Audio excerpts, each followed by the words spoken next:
para esse início de estudo do nosso ESD Online.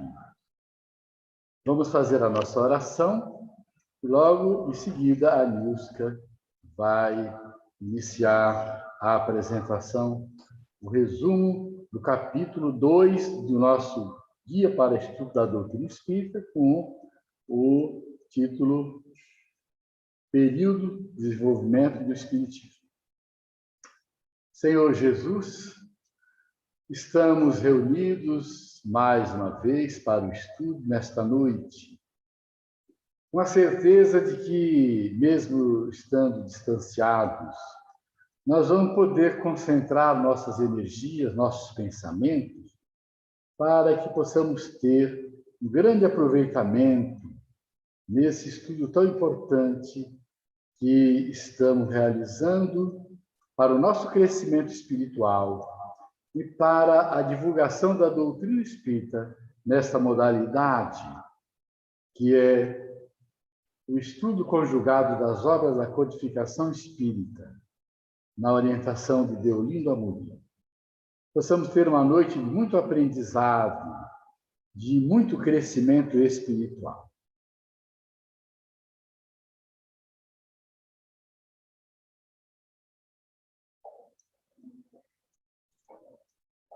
Boa noite a quem eu não cumprimentei ainda. Então tá, muito bem. Então, aula 2, período de desenvolvimento do Espiritismo. Vocês leram em casa, porque eu sei que vocês são alunos aplicados, eu conheço a grande maioria de vocês, se não todos, eu sei que vocês leem a tarefa em casa, né? Então, nós usamos, segundo o guia, o Livro dos Espíritos, introdução 3 a 5, e também conclusão 1 e 5. No Livro dos Médiuns, nós lemos o Vocabulário Espírita, que está lá no capítulo 32, as dissertações espíritas, especificamente a 18, que é do capítulo 31, as dissertações espíritas é todo o capítulo 31, nós lemos a dissertação 18. Obras póstumas, os desertores, lá na primeira parte, e a Revista Espírita, essa não está no guia. Brevemente ela estará numa nova edição, possivelmente, mas a Revista Espírita também trata do tema. É a Revista Espírita de dezembro de 1863, onde tem um capítulo intitulado Período de Luta. Então, nós vamos abordar esses itens dentro da ideia geral dos períodos de desenvolvimento do Espiritismo. Esses itens, eles falam de outros assuntos. Tanto é que eles vão aparecer de novo ao longo do estudo do guia, dentro de uma outra área temática. Mas hoje nós só vamos estudar esses itens no que se refere aos períodos de desenvolvimento do Espiritismo. Essa é a ideia do guia. A gente vai fechar um raciocínio, construir um conhecimento em torno desse item. A gente não vai esgotar todo o texto que vocês leram, porque lá tem texto sobre objeção, tem texto sobre diversidade, tem texto sobre progresso moral e intelectual, mas hoje nós vamos falar de período de desenvolvimento do Espiritismo. Então, sem mais delongas, nós vamos ver lá na conclusão do Livro dos Espíritos, onde Kardec fala assim, 3 períodos distintos apresenta o desenvolvimento das ideias espíritas. Primeiro, da curiosidade, que a singularidade dos fenômenos produzidos desperta. Segundo, do raciocínio e da filosofia. E terceiro, o da aplicação e das consequências. Vocês leram lá, 3 períodos. E aí, o primeiro período, que é o período da curiosidade, ele é marcado pela série progressiva de fenômenos, que a maioria de nós já conhece. Então, o primeiro fato observado, qual foi? A movimentação de objetos diversos, que ficaram sendo conhecidas como mesas girantes ou dança das mesas. Foi um fenômeno notado primeiramente na América, antes das mesas começarem a se movimentar, Esse fenômeno já era notado na América, através de ruídos insólitos, pancadas sem nenhuma causa extensiva. Todos, ou a grande maioria, já ouviram falar das irmãs Fox, que lá no condado de Lilydale, em Hydesville, elas tiveram contato com um ser que batia na parede da casa onde elas foram morar. E aí elas, intuídas certamente pelo plano espiritual, resolveram, crianças e adolescentes que eram, estabelecer uma comunicação com esse espírito, souberam de todas as informações sobre ele e foram atestadas, né, de acordo com o que ele falou nos fenômenos. Então, foi o primeiro fenômeno notado. Ou antes, Kardec vai dizer o seguinte, o primeiro fenômeno que chamou atenção, porque esses fenômenos, chamados hoje por nós fenômenos espíritas, eles acontecem desde que o mundo é mundo, considerando que desde que o mundo é mundo existem médiuns. Mas era um momento, o que a gente precisa aprender hoje, e deixar muito bem claro, que a partir de determinado momento, mais precisamente a partir da segunda metade do século XIX, era um momento que esses fenômenos tinham que chamar a atenção. Então, os fenômenos que antes aconteciam esporadicamente, que muitos nem se davam conta e outros se davam, a gente vai ver na história, inclusive na história religiosa, né, dos testamentos, a gente vai ver fenômenos de efeitos físicos acontecendo, mas houve um momento definido pelo plano espiritual, que era a hora de que esses fenômenos fossem notados, despertassem a observação, curiosidade e passassem a ser investigados. Era a época predita pelos espíritos, era a época predita da vinda do outro Consolador. Que Jesus diz lá, se me amais, guardai os meus ensinamentos, que eu pedirei ao Pai, e ele enviará o outro Consolador, que explicará todas as coisas e ficará convosco para sempre. Aquilo que por hora vocês não podem entender, com o Consolador vocês vão poder entender. Então, a época predita, a época certa, definida, era essa. E aí o plano espiritual permite que os fenômenos aconteçam no mundo inteiro. E eles são notados e um interesse é voltado para eles. Então, as mesas girantes, elas acontecem nesse contexto. Não aconteceram só na América, nem só em Paris. Mas Paris era, naquele momento, o centro da cultura, digamos assim. A moda se lançava primeiro em Paris, e aí se espalhava para o mundo. Né? Os historiadores dizem que a mesma novidade não durava 2 verões. Né? Cada verão tinha uma novidade. E a novidade dessa época foram as mesas que levantavam, se moviam para lá e para cá, e causavam frenesi. Então, esses ruídos. O que aconteceu? Não vou entrar em muito detalhe sobre todo o processo das mesas girantes. A maioria já estudou, quem não estudou vai ter a oportunidade de ler sobre elas. Alguns já viram no filme, né? O filme prestou um grande serviço nesse sentido, o filme de Allan Kardec, mas elas começaram a chamar a atenção pela curiosidade e pela frivolidade. As pessoas se reuniam nos salões e iam ver, quase em toda casa tinha alguém que conseguia fazer a mesa se mexer, porque era a estratégia do plano espiritual que os médiuns reencarnassem. E era a estratégia do plano espiritual que os espíritos incentivassem esses médiuns a promover, mesmo a revelia deles, os fenômenos de efeitos físicos. Era a estratégia de tornar conhecida a ideia nova. Então, em cada casa tinha sempre alguém que conseguia. Aí um sabia que o outro fez na casa, testava, ia lá e conseguia também. E se reuniam todos em volta da mesa para ver a mesa dançar, a mesa brincar. Quando Kardec tomou contato com isso, a princípio ele tomou contato como uma pessoa entusiasmada, que tudo achava que era algo mágico, algo mirabolante. E ele não deu muita atenção. Mas quando ele ouviu falar disso, mas também ele não negou, porque ele não tinha visto, ele tinha formação suficiente para não negar aquilo que não conhecia, mas também para não aceitar de pronto aquilo que a razão, a princípio, não endossava. Mas quando ele recebeu a informação sobre as mesas por alguém sério, por uma pessoa séria, que não se deixava enganar tão facilmente, ele ficou interessado em ver o que havia por trás, porque ele sabia que mesa não tinha cérebro para pensar, nem pernas para se locomover. Se estava havendo alguma coisa, tinha um princípio que ele precisava entender como pesquisador que era, e principalmente como espírito responsável por tomar contato com isso, e espírito da equipe do Consolador. A princípio, quase que só encontrou incredulidade, porém, ao cabo de pouco tempo, a multiplicidade de experiências não mais permitiu que se pusesse em dúvida a realidade. O próprio Kardec, depois de assistir algumas sessões desse tipo, em que a mesa balançava para lá e para cá, ele começou a se interessar e começou a ver que havia um princípio por trás.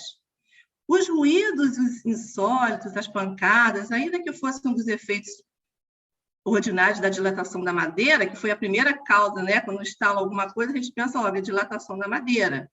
Quando a gente está em casa e instala lá a mesa de madeira. Eu espero que ninguém pense, a princípio, que é fenômeno de mesa girante. Você vai pensar primeiro que é a dilatação da madeira. Depois que você vai avaliar, se não for, mas isso é uma outra história que a gente vai contar depois.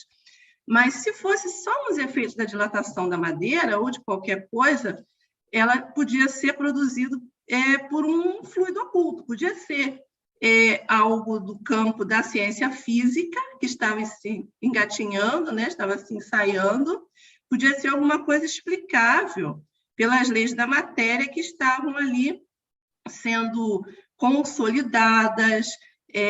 Se vocês forem fazer um paralelo, aquele momento é o momento que Newton está sistematizando as leis da física, é um período onde a ciência ela começa a tomar uma autoridade.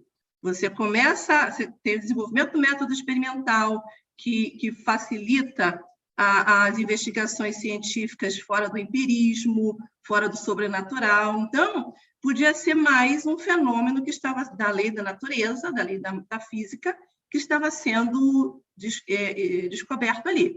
Se a mesa ou os objetos ficassem só se mexendo, poderia até pensar nisso. Mexe para lá, mexe para cá, roda, faz uma coisa e faz outra. Só que não foi assim. As mesmas pessoas que começaram a se distrair vendo a mesa girar para lá e para cá, elas tiveram uma ideia, com certeza inspirada pelos espíritos, de perguntar, de comandar a mesa, de dar uma direção, de fazer com que ela respondesse aos comandos. Lembrando aqui que não eram só mesas. Estou falando mesas porque, naturalmente, em volta da mesa as pessoas se reuniam, então os objetos que foram mais observados, que se mexiam, eram mesas. Mas isso não é uma especialidade do móvel. Mas vamos continuar falando mesa aqui. Começaram a comandar, né? a direcionar o movimento, começaram a dar comandos simples, a princípio, do tipo fazer perguntas e estabelecer códigos para as respostas. Aí você já sai da ideia de que pode ser uma lei nova sendo surgida, como a lei da gravidade estava sendo apresentada, como algumas leis, a lei da eletricidade estava sendo explorada. Por quê? Porque se ela respondia a um comando, você identifica ali uma inteligência. Eu não estou falando de inteligência, assim, um prêmio Nobel da Química, um sábio formado nas melhores academias. Inteligência aí é um ato de raciocínio continuado, um ato de pensamento continuado, um ato de raciocínio. Então, havia uma inteligência por trás daquilo. E foi isso que interessou a Kardec, que despertou nele aquilo para o qual ele veio programado para trabalhar.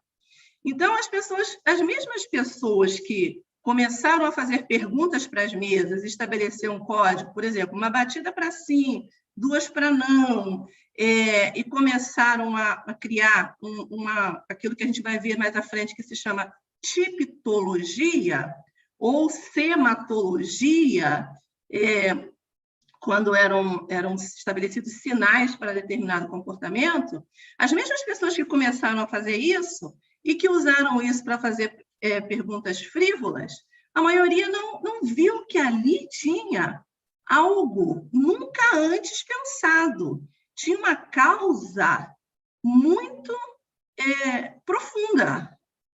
Porque se a mesa respondia ao comando, é porque tinha uma inteligência atuando ali. Então, as mesmas pessoas que talvez fizeram a brincadeira não perceberam o alcance. Mas Kardec, quando foi a uma das reuniões e viu isso, ele começou logo a fazer perguntas sérias. Então, substituindo as perguntas frívolas que provavelmente aconteciam nos salões, né, onde haviam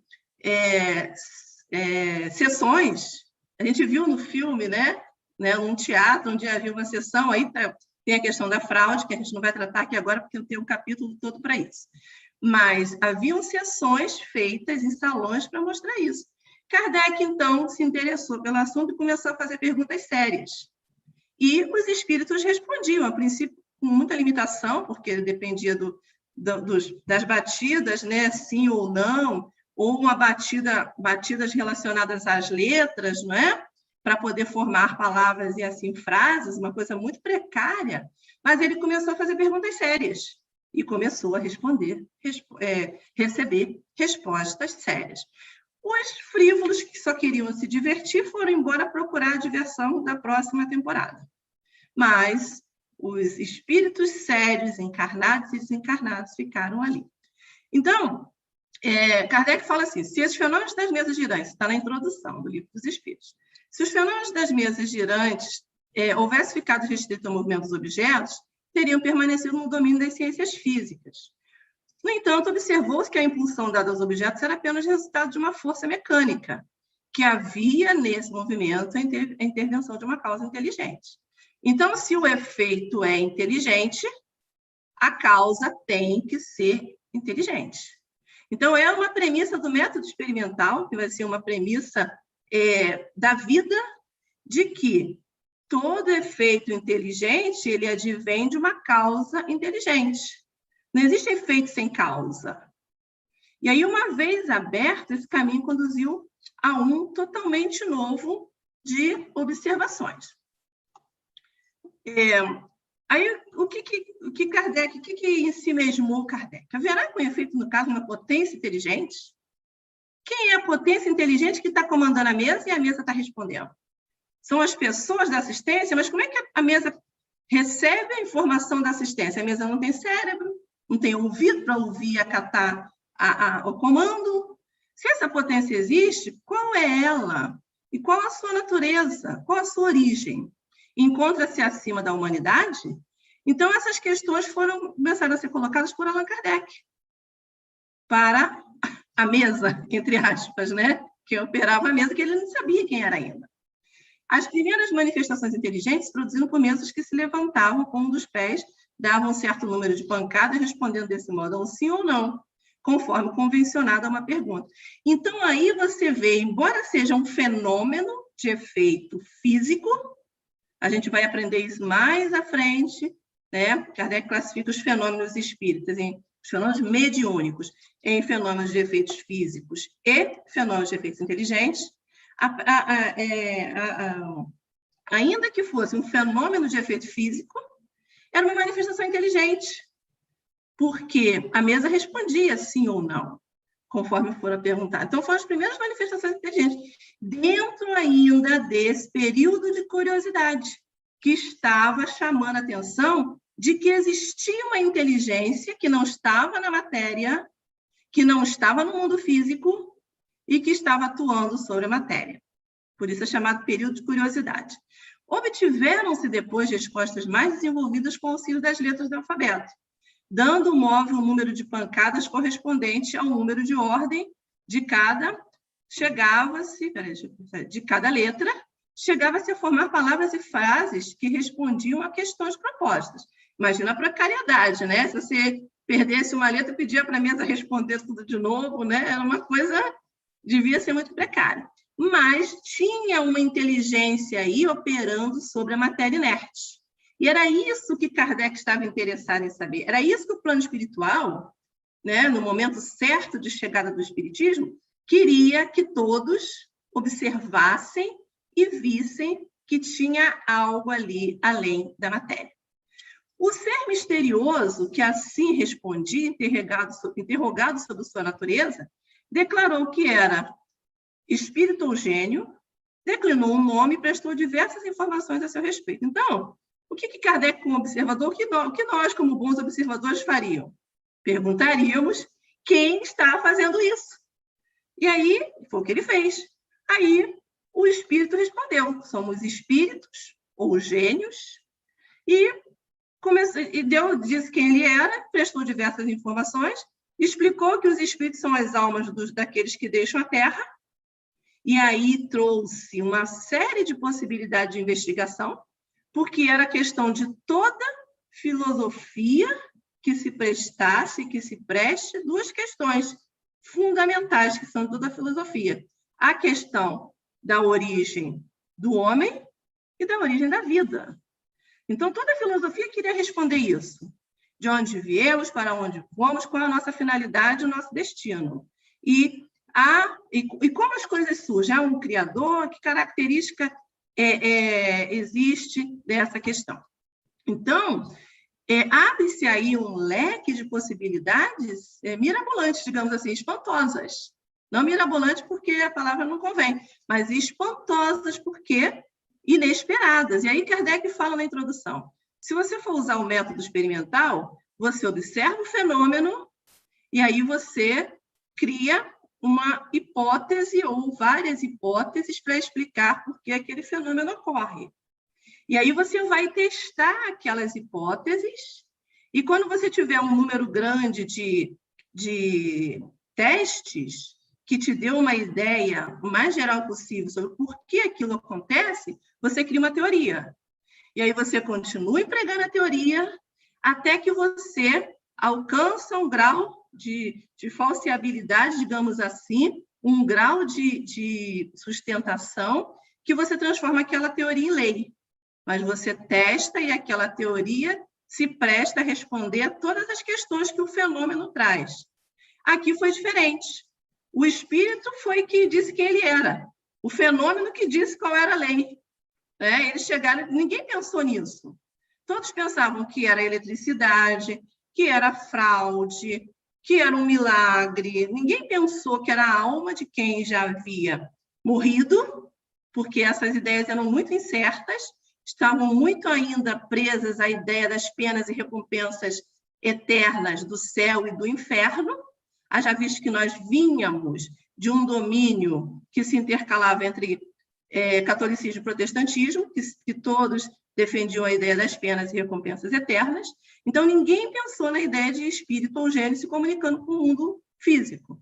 Então, era isso que o plano espiritual queria, que essa curiosidade fomentasse a compreensão de que existia um mundo primitivo, primitivo no sentido de principal, primordial em relação ao mundo físico que a gente achava que era tudo que existia para a gente.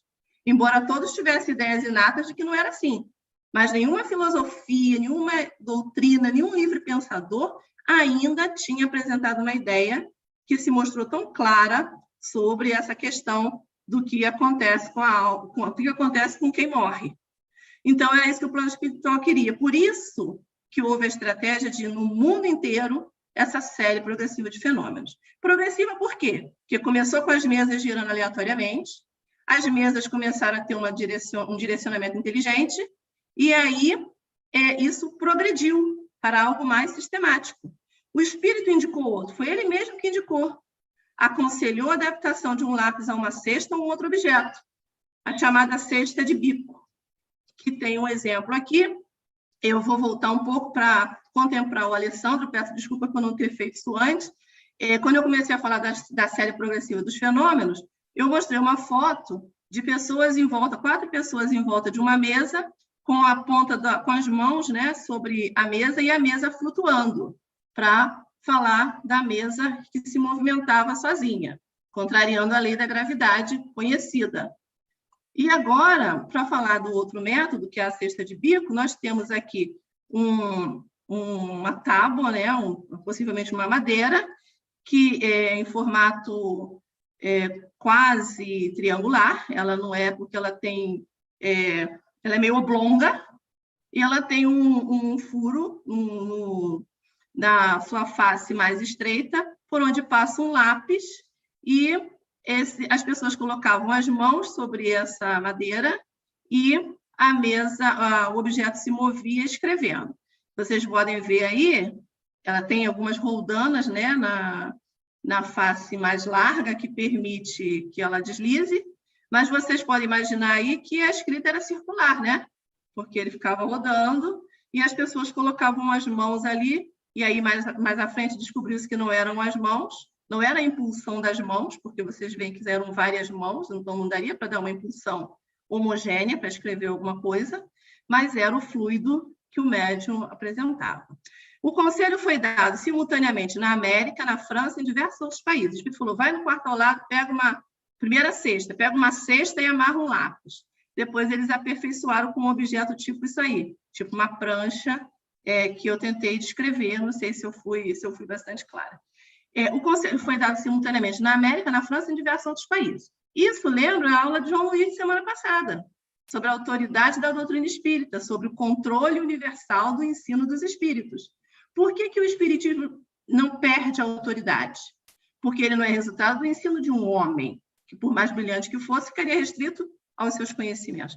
Ele é resultado do ensino que os espíritos dão e qual é o meio de se resguardar contra o embuste. Os espíritos, quando eles querem apresentar uma verdade nova, eles falam em vários pontos do mundo, por médios diferentes entre si, desconhecidos uns dos outros, e apresentam a mesma informação. Se não quanto à forma, ou seja, escrito de forma diferente, mas quanto ao fundo, tendo a mesma essência, o mesmo fundamento. Então, esse conselho de usar a prancheta foi dado nas Américas e na França e em outros países, na Rússia, na Espanha e em vários outros países. Era uma nova fase dessa série progressiva. O que os espíritos queriam mostrar?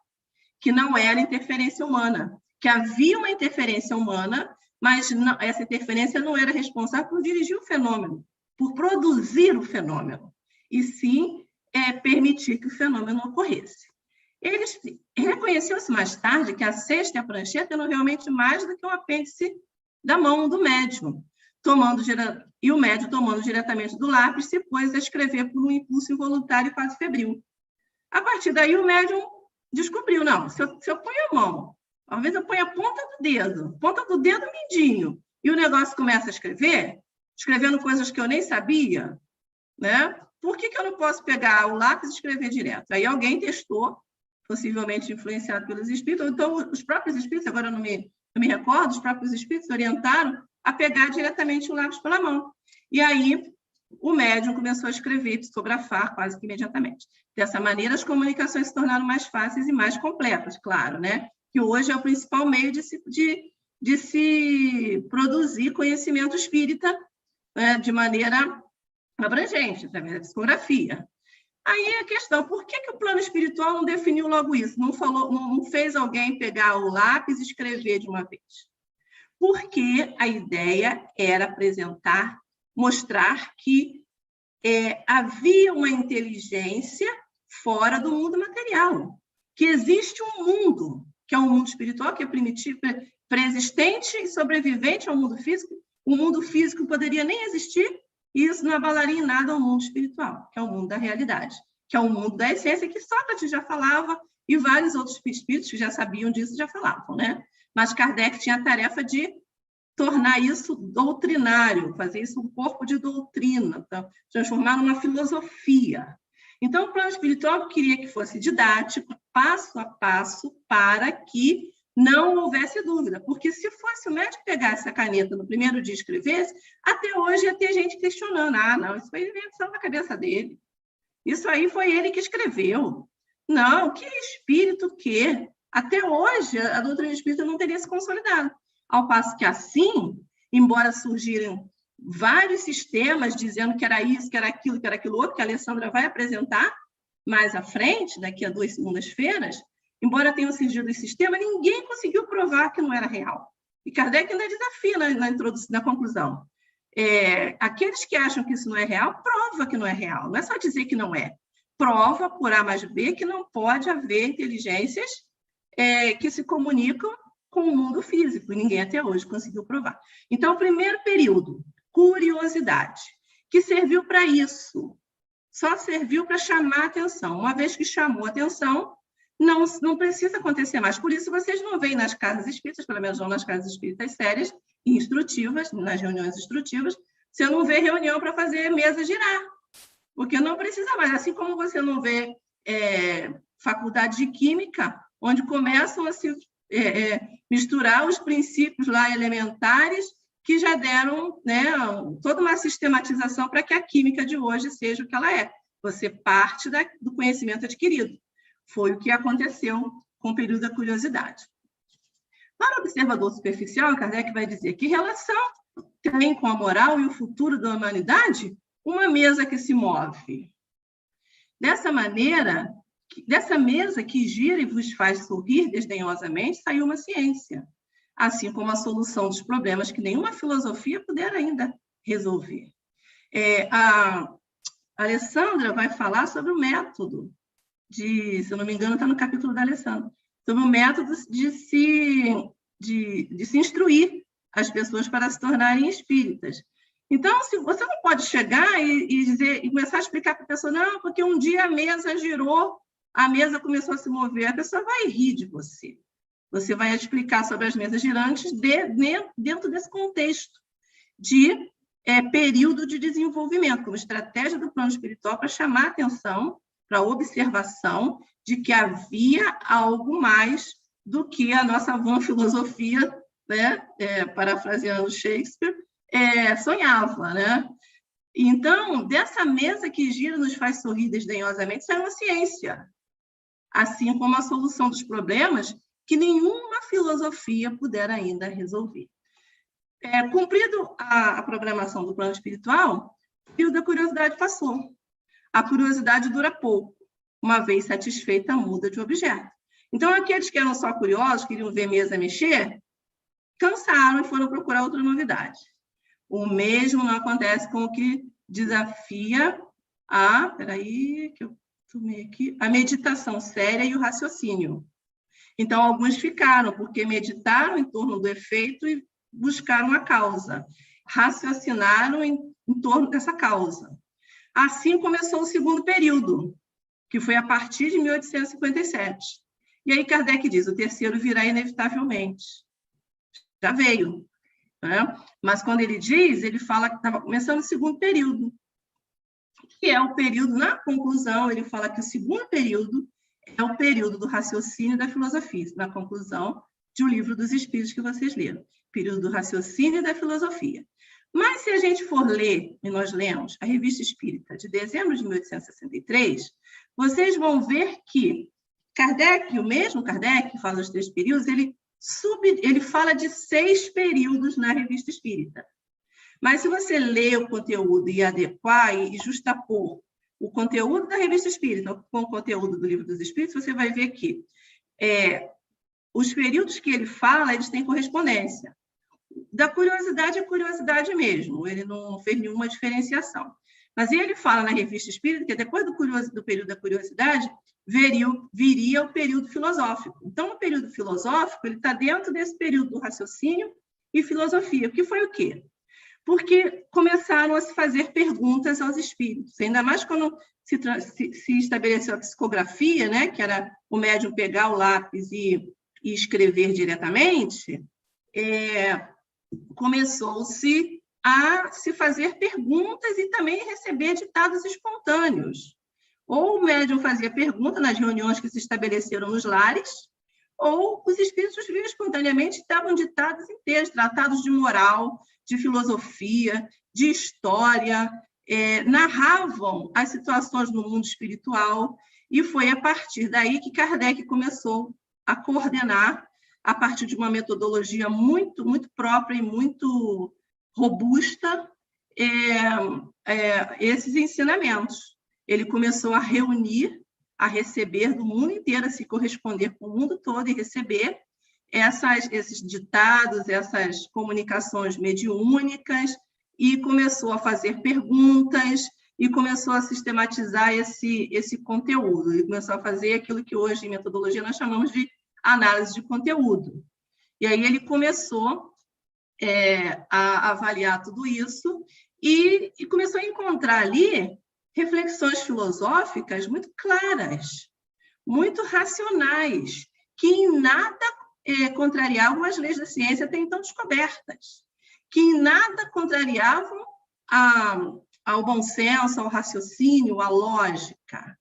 Então, o período filosófico, esse período do raciocínio da filosofia, que ele se inicia com o período filosófico, ele é marcado pelo aparecimento do Livro dos Espíritos, porque aí Kardec reuniu essas informações, passou pelo crivo da metodologia, e não tinha nenhum software de análise de dados, não, era tudo na mente privilegiada de um espírito já preparado para isso, né? Começou a avaliar o que era real, o que era concordante, o que era discordante, vendo que os espíritos diziam a mesma coisa em lugares diferentes, por médios diferentes, mas algumas vezes eles se contradiziam.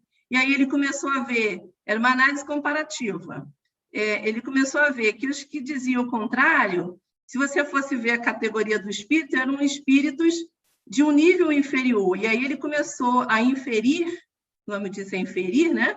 Ele começou a inferir que os espíritos não sabiam tudo só porque eram mortos, não tinham mais corpo, que eles sabiam de acordo com o seu progresso, e que muitos sabiam menos do que os encarnados. E aí ele começou num trabalho hercúleo, um trabalho em que nós somos gratos eternamente a ele, a fazer essa sistematização, e quando ele tinha um número consistente, uma amostra representativa de informações, ele lança a primeira edição do Livro dos Espíritos. Esse é o período filosófico, onde você vai refletir sobre Deus, você vai refletir sobre a criação, você vai filosofar sobre Deus, que tem lá a questão que dá um salto quântico na ideia de Deus, que é a questão 1, que ele pergunta o que é Deus, e não mais, como todos perguntavam, quem é Deus. E aí ele vai trazer informações filosóficas sobre a criação do universo, sobre os espíritos, os seres inteligentes do mundo, né, que povoam o universo fora do mundo material, seres inteligentes da criação.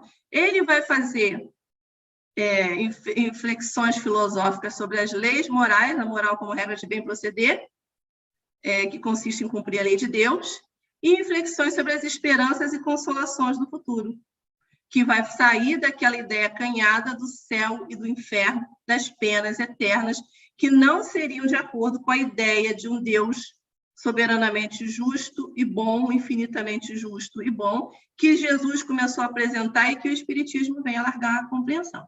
Então, esse é o período filosófico. Você começa a pensar sobre as questões que inquietavam as mentes inquietas de todos os tempos, sobre Deus, sobre a alma, sobre a imortalidade, sobre o destino. Todas as filosofias queriam saber isso. E aí ele começa a fazer essas questões, e o Livro dos Espíritos marca o início do período filosófico. Ele poderia ter lançado o Livro dos Médiuns antes, porque ele começou vendo fenômeno. Ele começou catalogando fenômenos de efeitos físicos, as manifestações inteligentes, a sematologia, a tipologia, começou vendo a psicografia indireta, a psicografia direta, começou vendo fenômenos de materialização, porque ele recebia informações a respeito. Por que ele não lança primeiro o Livro dos Médiuns, que é a parte experimental, por assim dizer? Porque primeiro deveria haver a filosofia que orienta o pensamento, para depois se encaminhar para a parte experimental. Então, deixa eu controlar o meu horário. Então, é o período filosófico, que tomou um caráter completamente outro daquele dos salões de reuniões de efeito físico. Foram entrevistas o objetivo do Espiritismo, que é a libertação da consciência da ignorância, a extensão do Espiritismo, que toca todas as questões de interesse universal, digamos assim, bebendo-se a fé e a consolação, porque se isso tudo fosse só uma explicação filosófica, mas não nos tornasse mais felizes, pouco ou nenhuma valia teria, né? Mas também trazendo fé no futuro, consolação diante dos desafios. E a rapidez do seu progresso foi tal que nenhuma outra doutrina filosófica ou religiosa oferece outro exemplo. Então, em pouquíssimo tempo, as ideias espíritas começaram a se propagar como rastilho de pólvora, como se diz, né? E em vários locais, pessoas que nunca tinham visto um fenômeno sequer começaram a se convencer da doutrina espírita pela filosofia, pelo raciocínio e pela filosofia que o Livro dos Espíritos trouxe. O espiritismo entrou, então, no domínio da gente séria, o que não o toma como um mero divertimento, como assim como um meio de instruir-se. Saiu a primeira leva de observadores frívolos, procurando divertimento e recreação. Entraram os espíritos que também, inclusive, a palavra que eu estava buscando, que inclusive reencarnaram para isso, como continuadores, como colaboradores de Allan Kardec. Então, a turma toda, quando soou, é muito bonito de você pensar nisso, né? Quando soou o chamado, né? A turma toda que estava atenta, né? Aí vale a figura do trabalhador da última hora, que ele ficou até a última hora para ser assalariado, mas quando chegou o momento, ele pegou a enxada e foi trabalhar. Então, os sérios, que já tinham reencarnado, que estavam em várias partes do mundo, esperando o chamado, quando o chamado chegou, começaram a pôr mãos à obra.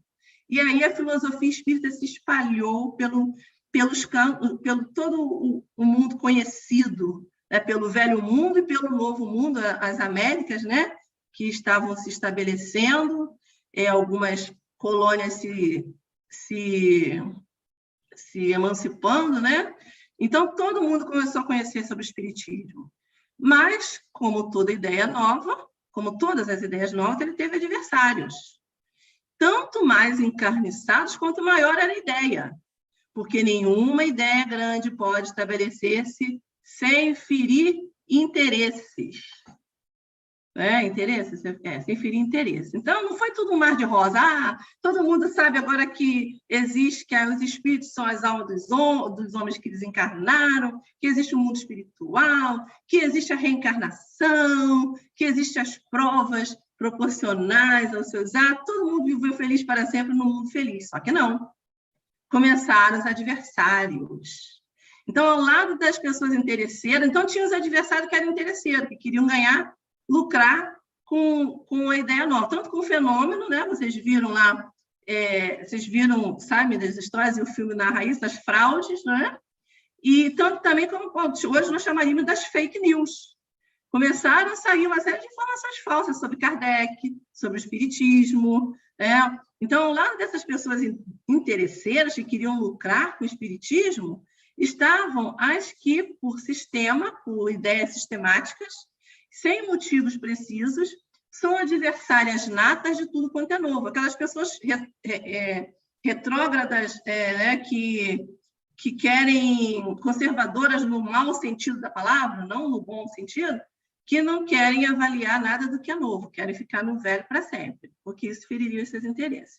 E aí não foi tudo um mar de rosa como era se esperar. Por isso que Kardec, né, mais à frente, em 1863, fazendo uma avaliação, porque a conclusão ele escreveu depois de 1857. Em 1857 ele lançou a primeira versão, depois ele aperfeiçoou nos anos seguintes.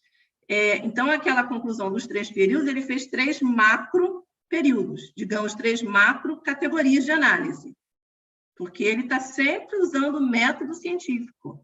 Ele era um pesquisador. Então, ele está sempre ali não fugindo do raciocínio da lógica. Então, no Livro dos Espíritos, ele usa 3 macro categorias de análise. Período da curiosidade, período do raciocínio e filosofia, e o próximo período que eu não vou dizer, já disse, aplicação e consequências. Aí, em 1863, ele já dá para fazer uma avaliação melhor, né? Porque ele já passou por poucas e boas, digamos assim, então ele começa a afunilar essas categorias em unidades, chamaria de unidade de contexto, digamos assim.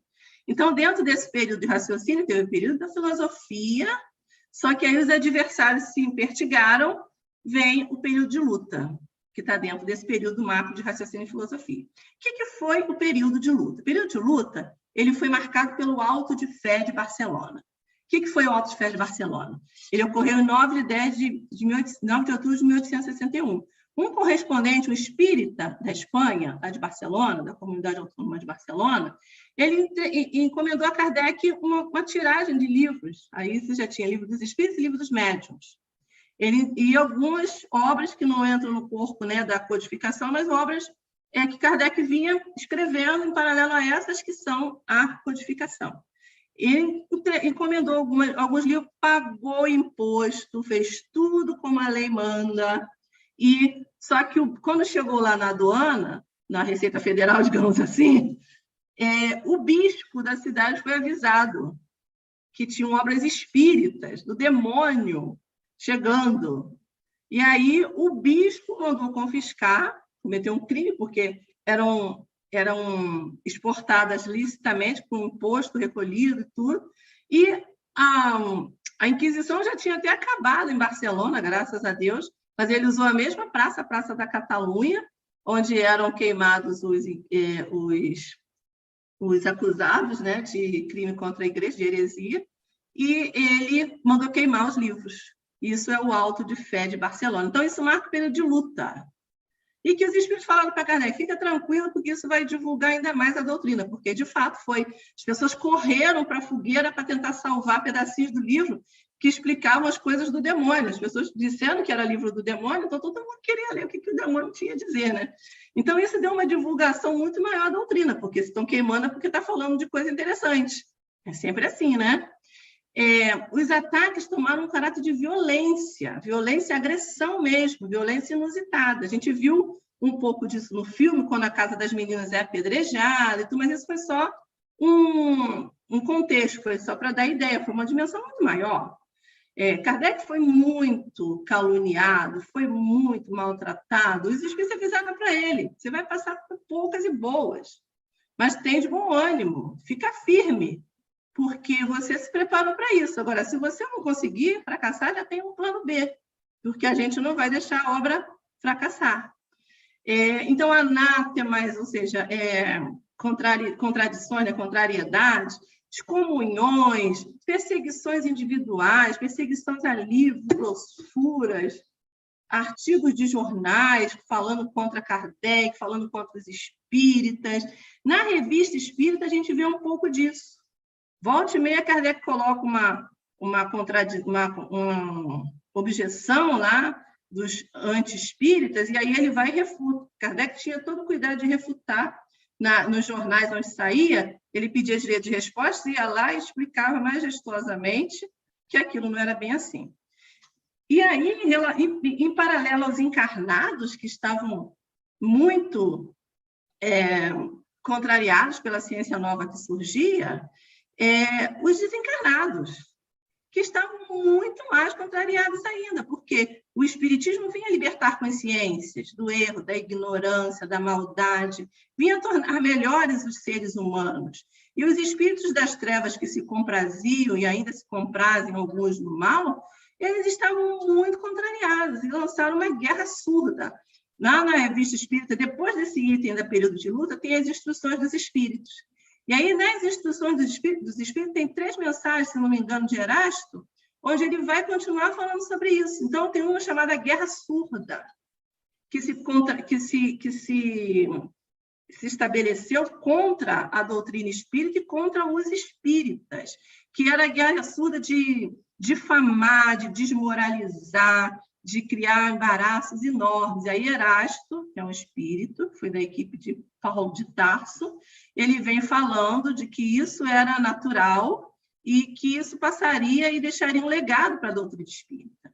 Também os obsessores, obsessão causada pelos espíritos pseudo-sábios, pelos falsos homens, grandes homens, pelos falsos religiosos e pelos falsos irmãos da erraticidade. Então, obsessões assim, de caráter muitas das vezes coletivo, uma cidade inteira ficar obsidiada, ou um grupo inteiro.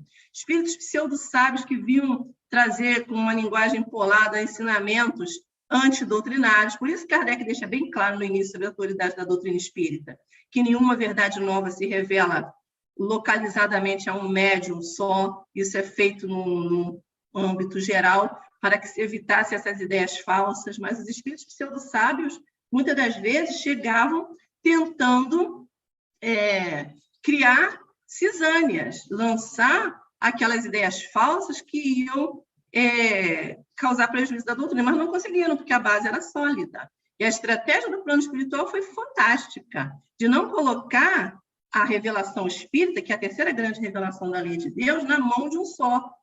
Porque, por maior que esse homem fosse, ela não ia encontrar a condição de se espalhar pela terra inteira. Porque a primeira revelação era localizada, lá no Oriente Médio. Então, ela teve personificada Moisés.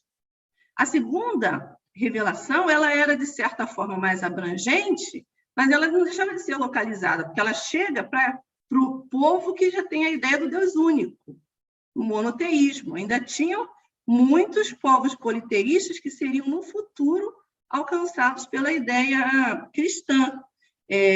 Já visto o trabalho hercúleo de Paulo de Tarso de fazer isso, de expandir a ideia de Jesus ao povo politeísta. Mas o Evangelho de Jesus, embora Jesus seja conhecido no mundo inteiro, a revelação lá, a essência moral do Evangelho, ela, de certa forma, circunscrita ali, demorou um tempo para que outros povos politeístas começassem a compreender, primeiro se transformarem em monoteístas, para depois terem a ideia clara do que Jesus queria dizer. Muitos não conseguiram entender o que Jesus quis dizer, né? Aquela passagem de Gerazim, Gadara, onde ele chega para falar e as pessoas o expulsam por conta dos porcos, e ele não consegue, né, porque ele afastou a legião de obsessores que assustou os porcos e eles se suicidaram todos, né, caíram todos no precipício, e aí eles ficaram tão irritados com Jesus que não ouviram nem o que Jesus, o governador do planeta, tinha a dizer para eles lá em Gadara, ou Gerazim. E aí, depois que ele foi no barco, lá longe, alguém perguntou quem era ele, o que ele tinha mesmo a dizer. Então, quer dizer, a maioria das pessoas ali, do local circunscrito onde ele chegou para falar da ideia do Deus justo e bom e da ideia do amor como a tônica para a salvação, para a conquista da terra, né? da terra prometida, nem eles conseguiram entender. E aí houve um certo tempo para que a mensagem de Jesus, que o nome de Jesus, que a mensagem talvez ainda não tenha chegado no planeta inteiro, para que o nome de Jesus chegasse no planeta inteiro. E o Espiritismo ele tinha uma outra estratégia. Ele tinha que se espalhar pela Terra inteira, porque não vai haver a quarta revelação. A terceira vai ficar conosco para sempre, como ele disse. Eu vou pedir ao Pai, ele vai enviar o outro Consolador que vai ficar convosco para sempre.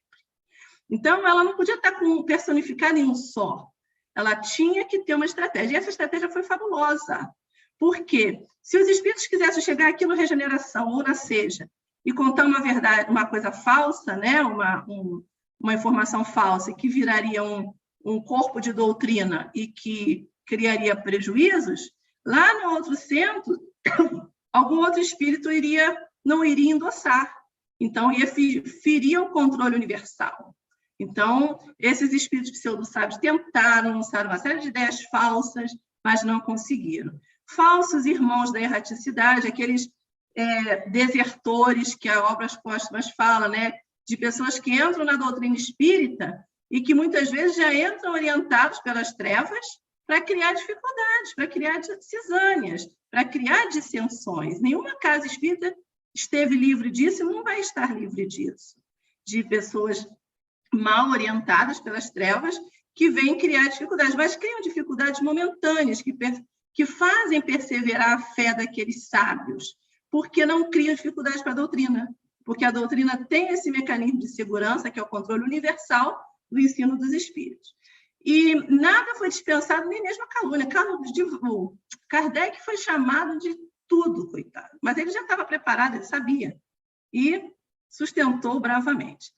E a luta determinará, e determinou uma nova fase do espiritismo, porque consolidou a fé, o ardor, a boa vontade, a sinceridade, a credulidade, a fé raciocinada. E aí nós entramos naquele que, na conclusão, Kardec chama de período de aplicação e das consequências, que é o terceiro período, que na Revista Espírita ele vai também criar, né, unidades de contexto, que ele subdivide em 3. Esse grande período de aplicação e consequências, ele subdivide em 3, que são período religioso, período intermediário e período da renovação social. Esse período de aplicação e consequências, ele surge com a publicação do livro do Evangelho segundo o Espiritismo, onde Kardec já viu, por todo aquele raciocínio filosófico das comunicações, que a felicidade ou a infelicidade dos espíritos que deixam a Terra, na erraticidade, no mundo espiritual onde eles estão, depende da sua conduta moral quando encarnados. Então, não tem mais penas e recompensas eternas. Existem penas e recompensas proporcionais à conduta moral do espírito. Ele vai ver isso em várias narrativas dos espíritos que trazem, que vai gerar o céu e o inferno, né, mais à frente. Então, com essa questão, ele chega à conclusão assim, mas que moral? Existem morais, porque até, ainda hoje, a moral, lato sensu, né, numa explicação muito clara, ela depende do nível de consciência da coletividade. Então, a moral muda com o tempo. A moral de Moisés era olho por olho, dente por dente. Não é? Jesus vem estabelecer uma nova outra moral, mas em paralelo à moral do Cristo, existe uma série de morais que elas evoluem com o tempo e que fazem muito sentido para nós em uma época e depois não vão fazer mais, porque nós evoluímos. E aí Kardec questiona, mas que moral? A felicidade ou desdita depende da moral, mas que moral? Aí ele chega à conclusão, inspirado pelos espíritos superiores e orientado pela equipe do Consolador, que a única moral que serve para a felicidade do ser humano, do espírito, encarnado ou desencarnado, é a moral do Cristo. Então, ele publica o Evangelho segundo o Espiritismo, que é lançado com o nome de Imitação do Evangelho, e depois ele adequa o nome, o Evangelho segundo o Espiritismo, onde vai mostrar que Jesus disse tudo. No campo da moral, que aí ele já definiu moral no Livro dos Espíritos, porque ele já observou essa vertente, de que a moral é que define a sorte ou a desdita, a felicidade ou a infelicidade. E aí ele vai lá na questão 642, eu estou quase certa de que é essa, onde ele vai, ou 634, agora estou ficando velha e minha memória está falhando, só um pouquinho, tá? Ele vai dizer ele fala, que definição se pode dar de moral? Que Kardec é fantástico, ele faz as perguntas que a gente, depois de 100 anos, iria fazer, né? Ele vê ali e pergunta, que definição se pode dar de moral? E os espíritos superiores respondem, a moral é a regra do bem proceder, que consiste em cumprir a lei de Deus. O homem é feliz quando cumpre a lei de Deus. Antes, ele já tinha dito que a lei de Deus está inscrita na nossa consciência. Então, a moral é a regra do bem proceder. Então, ele define, ele descobre, infere, conclui que a única moral é a moral do Cristo, que é a moral do amar a Deus sobre todas as coisas e ao próximo como a si mesmo. Na regra áurea, não fazer o outro aquilo que você não gostaria que fizesse com você. Então, ele pega todas as passagens do Evangelho e revisita à luz do referencial novo, referencial filosófico novo, como qualquer pesquisador atualmente faria. Você pega um dado, uma pesquisa, e você passa aquele dado, né, analisa aquele dado à luz de um referencial. Ele vai analisar isso à luz do referencial filosófico que a doutrina espírita trouxe, da ideia de Deus, da pré-existência e sobrevivência da alma, da pluralidade das existências, da comunicabilidade dos espíritos, da pluralidade dos mundos habitados. Então, ele vai pegar o Evangelho, o Novo Testamento, e vai revisitar com esses conceitos que, naquele tempo, Jesus disse que não poderia falar porque ninguém entenderia, não compreenderia, mas que na hora certa o outro Consolador chegaria. A hora certa de amadurecimento intelectual da criatura, que, passada a época das luzes, né, saiu do absolutismo, do teocentrismo, entrou na idade da razão, mas que também entrou na idade do empirismo, de uma série de filosofias materialistas e que precisava da filosofia espírita para esclarecimento. Então, esse período marca o período religioso do espiritismo, onde a conduta do ser humano ela vai ser avaliada de acordo com a compreensão e a vivência dos ensinos de Jesus. Ele vai mostrar que a única moral que salva, digamos assim, né, que te dá condições de alcançar a felicidade ainda na Terra e depois de desencarnar, é a moral evangélica. É a moral evangélica do Espiritismo, que nós temos um capítulo no guia só para falar sobre isso. Aí tá, descobriu-se que o Espiritismo não é só uma filosofia, não é só uma ciência experimental de contato com os dois planos, mas também tem uma moral que subjaz a ela. E aí, enquanto a criatura humana, pelo menos aqueles que tiveram contato com o Espiritismo, foram se conscientizando disso, foi um período intermediário, que foi mais ou menos estável em relação a esse período, que é a consequência natural do período precedente, de tentar vivenciar o evangelho espiritismo, recomeçar, errar e recomeçar mais uma vez, né? E tentar vivenciar para que houvesse a consolidação da mentalidade espírita. A mentalidade espírita é um termo que eu gosto muito, que eu aprendi de Deolindo Amorim. O Deolindo Amorim que fala de mentalidade espírita. Isso não está escrito, isso eu lembrei do Deolindo, coloquei, consolidação da mentalidade espírita, que é você pensar, agir, falar, viver como espírita, né? Essa mentalidade espírita que é dada através da filosofia espírita, da ciência espírita e da moral espírita. E o terceiro período seria o período da renovação social. Terminando, passando um tempinho, mas vou falar mais rápido. Período da renovação social, que se iniciaria, segundo Kardec, no início do século XX.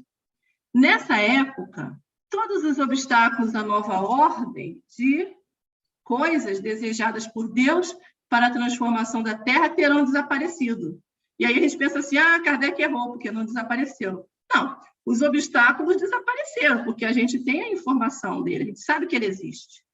Existe um obstáculo, existe lá uma lombada, né? Como é que é o nome daquele negócio que a gente passa na rua, né? O nome é lombada, a gente chama sempre de um outro nome. Existe um obstáculo ali, existe um quebra-molas. Você está vendo ele ali, você decide se você vai passar a 80 sobre ele ou se você vai reduzir.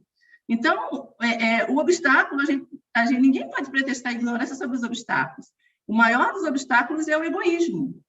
Então, nessa época, todos os obstáculos terão desaparecido. Não terão desaparecido, mas serão visíveis. Não desapareceram ainda.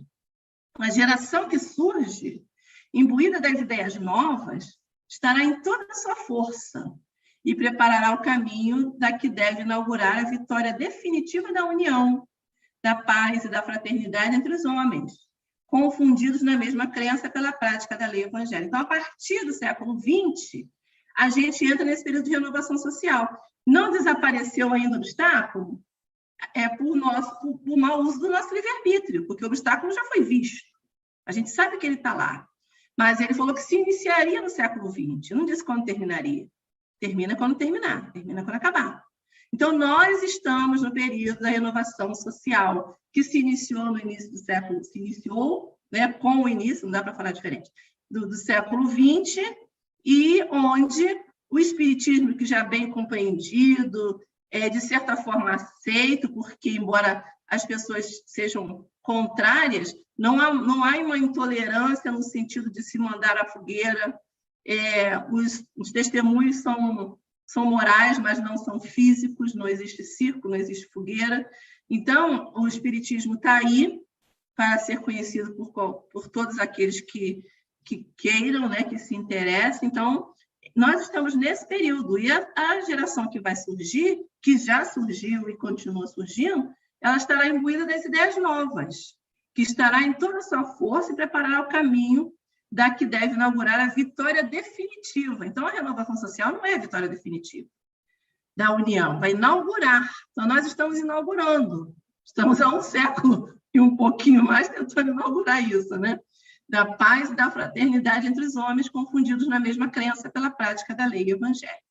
Confundidos na mesma crença. Então, independente da denominação religiosa, a vivência evangélica vai ser o tônus, porque lá na introdução do Evangelho, Kardec fala assim, pode se dividir em 5 partes das matérias contidas nos Evangelhos. As palavras, as parábolas, as palavras ditas por Jesus, tomadas pela Igreja como objeto de dogma, os milagres, as predições e o ensino moral. Todas as religiões têm desavença com relação às 4 primeiras. As palavras tomadas pela Igreja como dogma, as parábolas, os milagres, as predições, mas o ensino moral, ninguém pode questionar, porque se questionar vai mostrar que não está com o Evangelho, porque o ensino moral de Jesus é inequívoco. Todas as religiões entendem da mesma forma o fundo moral do Evangelho, embora entendam diferente as outras questões. Então, todas as denominações religiosas seriam unidas pela prática da moral evangélica, que é uma só, para o católico, protestante, para as várias denominações protestantes, para todas as religiões oriundas do cristianismo. E aí, para finalizar, eu fiz uma matriz, eu gosto muito dessas matrizes assim, que ajudam a compreensão, para mim ajuda, né? Desses períodos de desenvolvimento, é um resumão. Então, lá no Livro dos Espíritos, Kardec divide em curiosidade, filosofia e raciocínio e aplicação em consequências. A Revista Espírita já nos dá 6 períodos, mas eles têm correspondência. A curiosidade é curiosidade mesmo. O filosofia e raciocínio se divide em filosófico e lutas. A aplicação em consequência se divide em religioso, intermediário e renovação social. O marco do período da curiosidade é a série progressiva de fenômenos que, a partir de 1848, com as irmãs Fox, e outros também, um pouco antes, um pouco depois. O marco do período filosófico é a publicação de O Livro dos Espíritos, em 1857, e do período de lutas é o Auto de Fé de Barcelona, de 1861. No período religioso, o marco é a publicação do Evangelho, segundo o Espiritismo, 1866. O intermediário é a partir de 1866, onde todas essas informações precisam ser digeridas, refletidas e vivenciadas, né, tentadas, né, com tentativas de vivência, e da renovação social, que é o efeito do espiritismo nas relações sociais, sobre o tratamento dos superiores e inferiores, entre o tratamento da mulher, entre o tratamento das diversas etnias. A gente vê que Kardec tem uma série de ensaios sobre isso na Revista Espírita e em obras póstumas. Então, o efeito do espiritismo nas relações sociais. Nas relações morais, é individual, porque cada um é responsável pela reforma moral de si mesmo. Mas o espiritismo, além de ter esse componente... Desliga, por favor. Olha o microfone.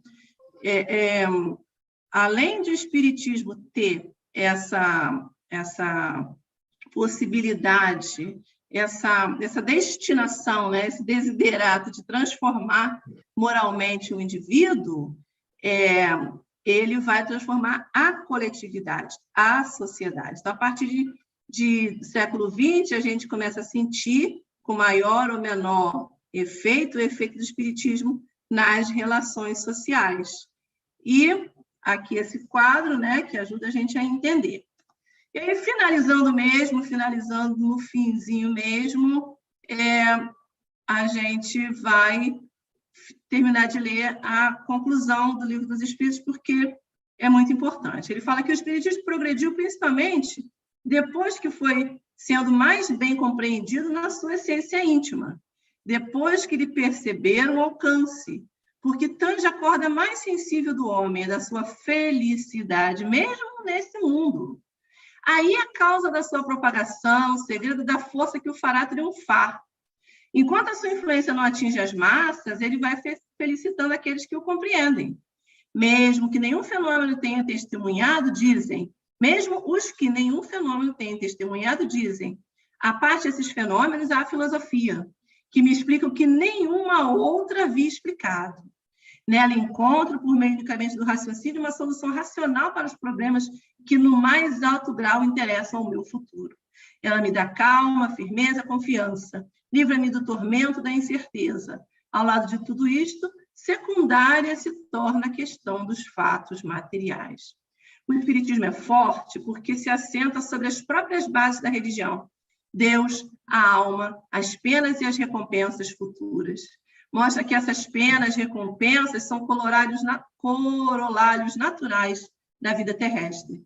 E no quadro que apresenta do futuro, nada há que a razão mais exigente possa recusar. Então, era isso que nós tínhamos para apresentar como reflexão do item 2, e eu espero que as contribuições de vocês dinamizem o nosso estudo. Muito obrigada.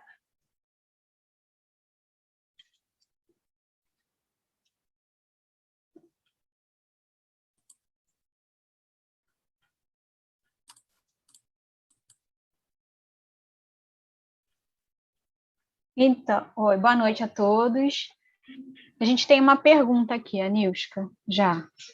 Na verdade, é bem grande aqui, eu vou ler.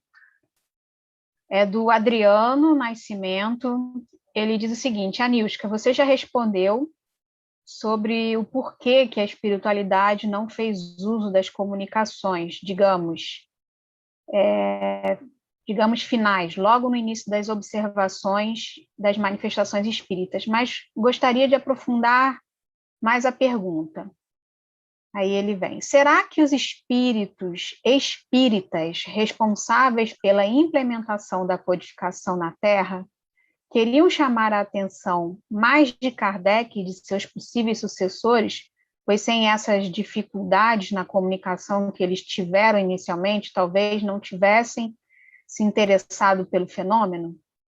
Isso é uma pergunta.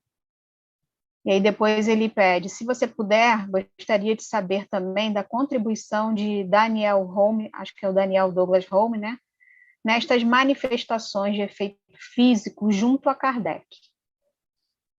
Então, tá bom, vamos lá. Eu vou responder baseado na literatura espírita. Em nenhum momento da literatura espírita, os espíritos dizem, ou Kardec relata que os espíritos tenham dito, que o período da curiosidade tenha sido para despertar a ele, Kardec, e aos seus sucessores. Porque Kardec era... E aí, isso é inferência minha. Por que isso não aparece, o que nos leva a concluir que não foi para despertar a Kardec pura e simplesmente, e o objetivo era mais geral?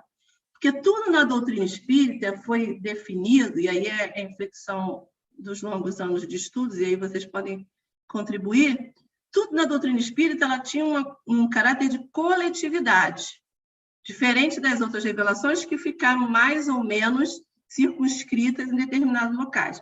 A doutrina espírita, predizendo as próprias palavras de Jesus, ela viria para esclarecer a todos e ficar para sempre. Então, ela precisava convencer, não é o caso, ela precisava despertar para a observação uma coletividade, não era um grupo pequeno. Então, tudo leva a crer, né, pela estratégia do plano espiritual, que era uma estratégia coletiva para despertar aqueles que precisavam despertar. E a gente há de convir que Kardec já estava mais do que desperto. Imagina um espírito, que é o espírito da equipe do Consolador, que se reuniu várias vezes, a gente sabe de duas, pelo menos, com Jesus, o governador do planeta, para traçar esses assuntos de condução da Terra. Então, um espírito que veio ao longo das suas encarnações, sendo moldado tanto na cultura quanto no sacrifício, no estoicismo, no sacrifício, para que pudesse fazer forte a sua fibra, digamos assim, que estava totalmente preparado para assumir a tarefa. Então, Kardec não era um que poderia assumir ou não era, fazendo uma comparação conosco, não era um de nós que assume com maior entusiasmo uma tarefa no centro espírita, amanhã ou depois acha outra coisa para fazer e abandona a tarefa. Kardec estava preparado para isso, tanto é que ele ele veio preparado, ele teve toda a infância, sem falar da preparação dos pais, que o seu biógrafo vai narrar, trazendo questões dos espíritos que informam que a própria progênie dele, a própria ascendência dele foi preparada até no campo da herança genética, para que ele fosse uma pessoa saudável, né, e que tivesse condições de cumprir a tarefa dele no prazo certo. Então, ele veio totalmente preparado, não somente no campo intelectual, no campo cultural, no campo das condições. Ele teve... O mestre dele foi preparado para recebê-lo. Pestalozzi estava na primeira reunião com Jesus, e foi definido que Pestalozzi viria, se prepararia, e ele reencarnaria e seria aluno de Pestalozzi. Olha que coisa linda! Olha como Jesus é um planejador, né? Então, ele estava totalmente preparado, ele era o que menos precisava ser despertado, porque quando ele tocasse no assunto, ele já ia despertar, até porque ele já tinha a vertente dessa encarnação, sem considerar as outras, que a gente não conhece a personalidade direito, mas dessa ele já tinha a vertente do observador, do pesquisador, do educador, o educador observador. Então, ele já ia ver e já ia se antenar para aquilo. Então, eu não sei, Adriano, eu nunca li nada que sim nem que não, mas eu estou inferindo pelos estudos espíritas que havia muito mais necessidade de despertar massa, a grande massa que ainda hoje é distraída, do que o próprio Kardec, o próprio Leon Denis, que seria, segundo dizem, o seu continuador, que com 16 anos tomou contato com o Livro dos Espíritos e lia escondido da família, e é um filósofo que muito colaborou com Kardec ali. Então, eu acredito, isso estou dizendo, inferindo das leituras espíritas, e com essa exposição de motivos que eu fiz, que era para despertar a nós, né, considerando os espíritos encarnados, se estivéssemos encarnados à época. Muitos de nós estivemos encarnados à época, não demos atenção, né, e hoje precisamos correr para recuperar o tempo perdido. Então, não sei se eu te respondi, Adriano, mas essa é a questão. E outra coisa que você falou do Daniel Douglas Hong. Daniel Douglas Hong, já pelo que eu acompanhei da Revista Espírita, ele já entra no período do raciocínio.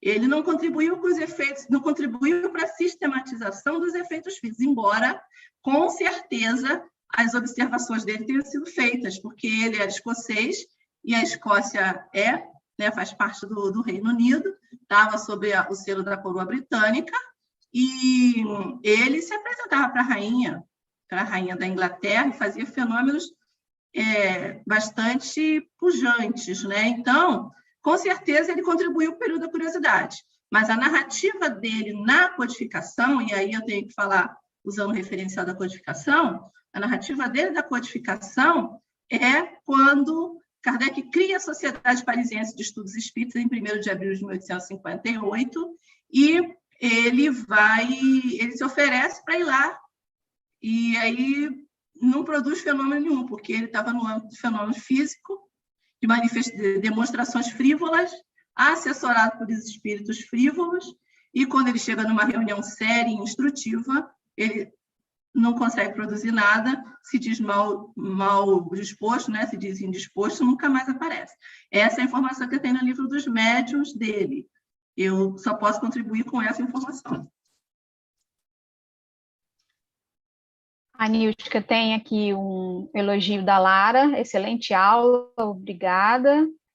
E temos mais uma pergunta aqui. Embora o início da renovação social tenha ocorrido no início do século XX, notamos uma degradação social em todos os campos do relacionamento humano.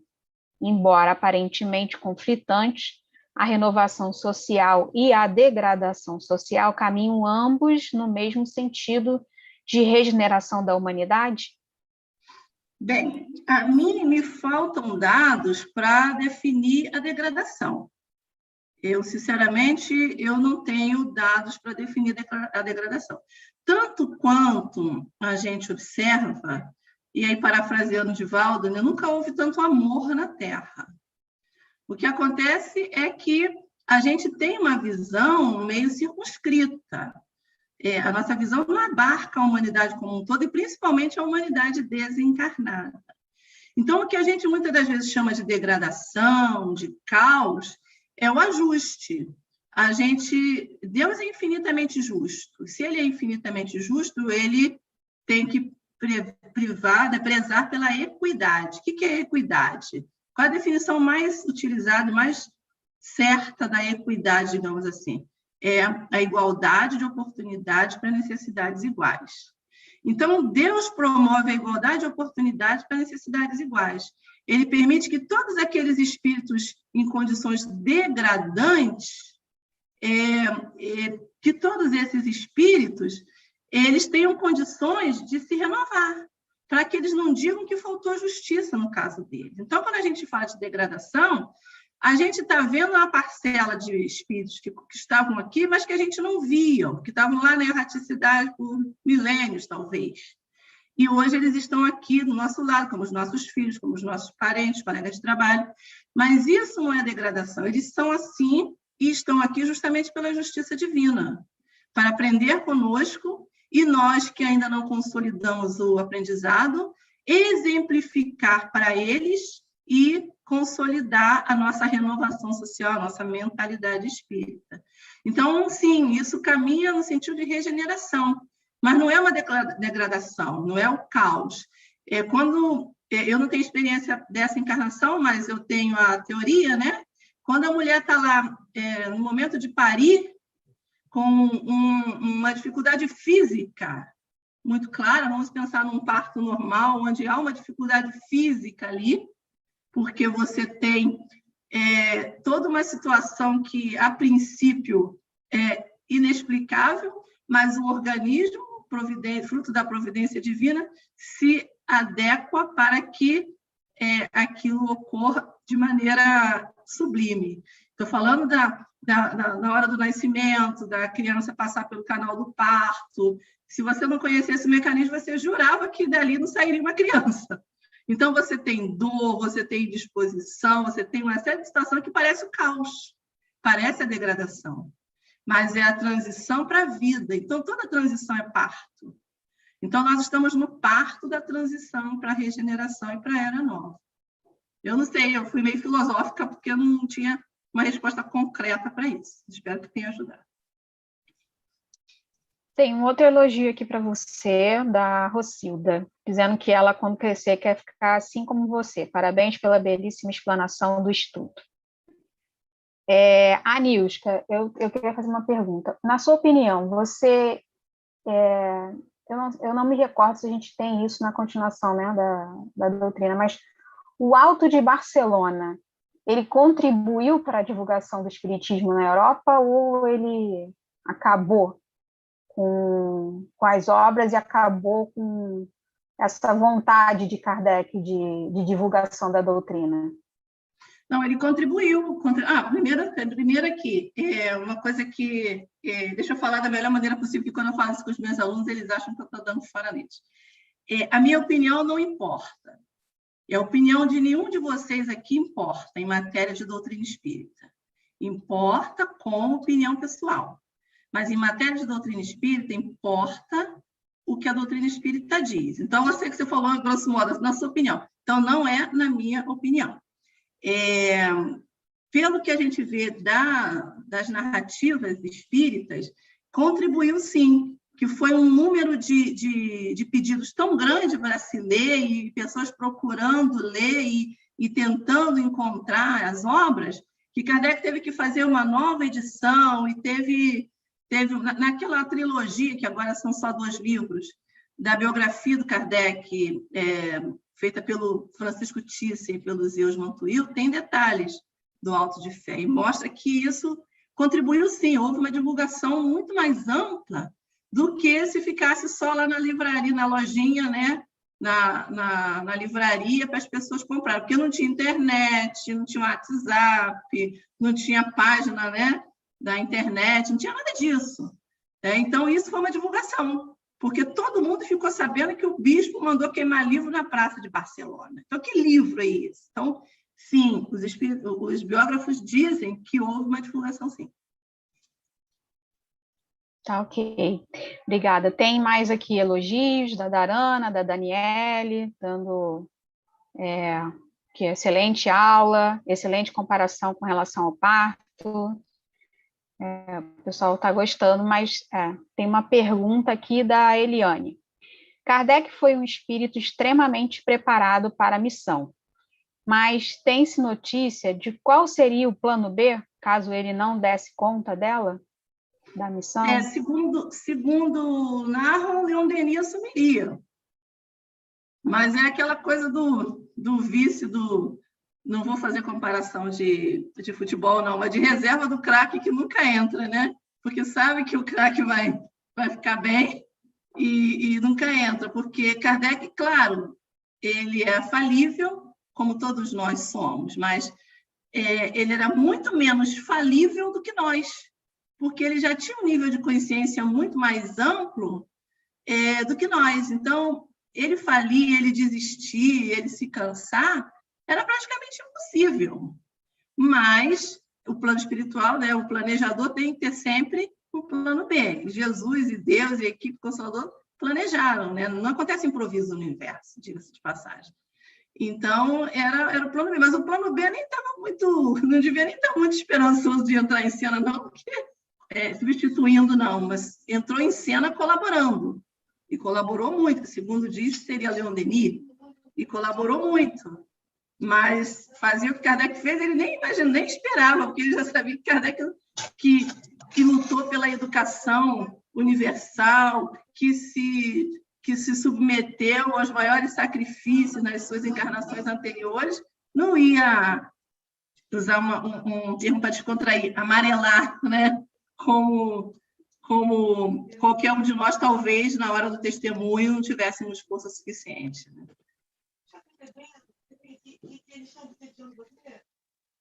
Tem uma pergunta em cima dessa colocação do plano B, que é do Rogério.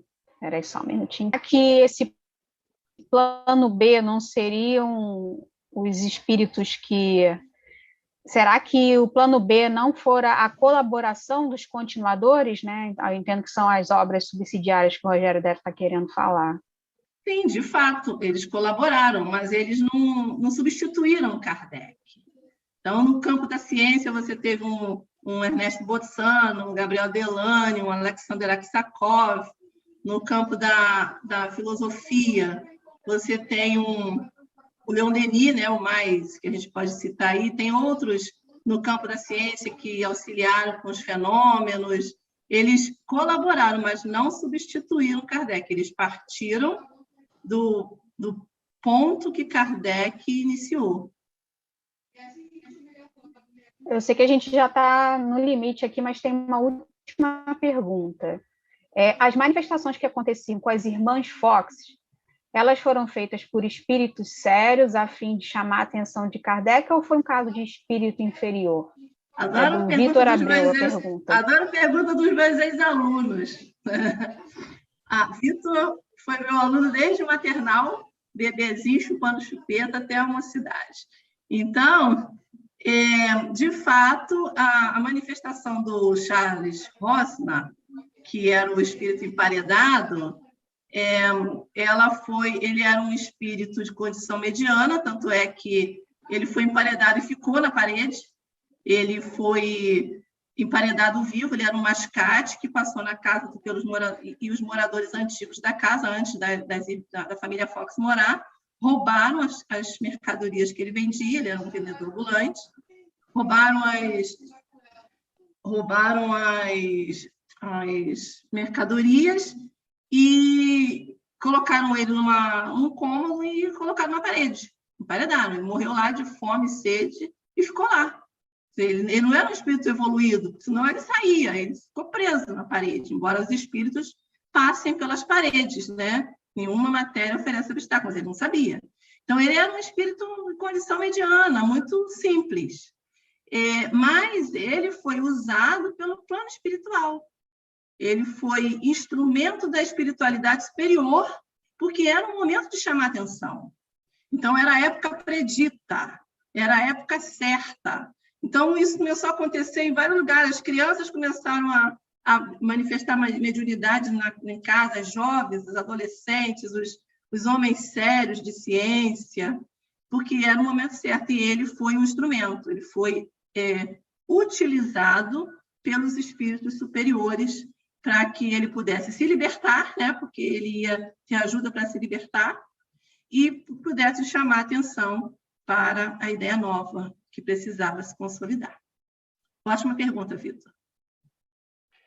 Então, fechamos aqui as perguntas. Já estou vendo que o João está aparecendo aí na telinha, acho que já está no nosso encerramento. Obrigada, Nilton. Eu que agradeço a paciência de vocês. João, você está mudo. Obrigado, Alessandra.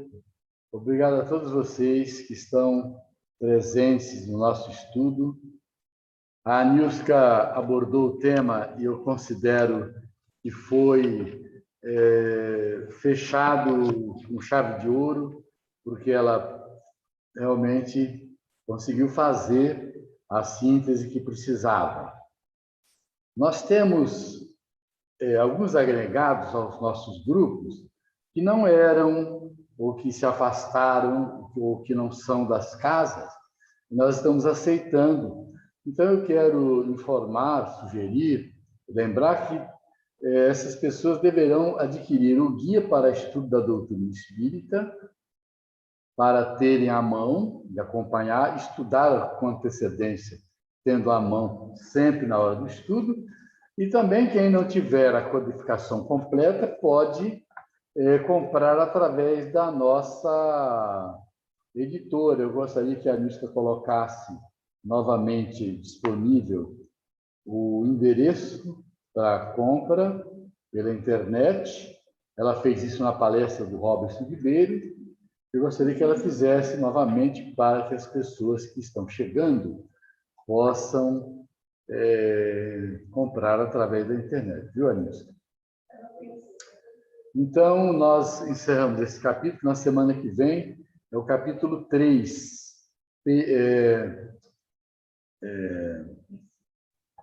Princípios básicos da doutrina espírita, ou princípios fundamentais da doutrina espírita, que será... Segundo, princípios fundamentais. Princípios fundamentais, pela Andréia Barra. E nós estaremos sempre prontos para elucidar questões, dirimir dúvidas, para incentivar vocês, tá bem? Vamos fazer a prece final.